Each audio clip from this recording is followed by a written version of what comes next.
দোস্ত সবার বিয়ে হয়ে গেল, আমার একটা ছেলে পর্যন্ত হয়ে যাচ্ছে, তোর বিয়ের দাওয়াত কি আমি খাবো না?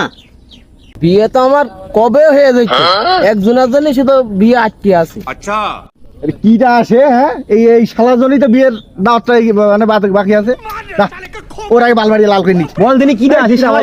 টিটা, তুই আমার নামটা বল। আমি কাসেম কসাই, একবারে সব তুই দিয়ে দেবো। তুই তো আবার নাম বল। দোস্ত হ্যাঁ বল। দেখে দিচ্ছি, চলো চল চলো দিন দেখি দিন কোন বাড়ার শালা সে।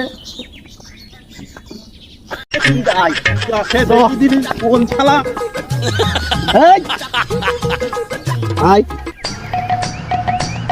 দোস্ত ওই যে নদীর ধারে ওই লোকটা মাছ ধরছে না, হ্যাঁ, হ্যাঁ। ওই লোক। আচ্ছা ঠিক আছে। তো বাড়ার শালা বালবাড়ি নিয়ে আগে।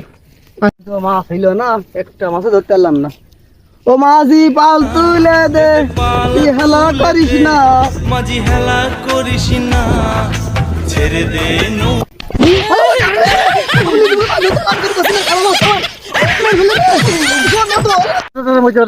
ফিনিশিং মার দিতে হবে। দাঁড়া দাঁড়া দাঁড়া, কারারে কি কষ্টে দাঁড়া।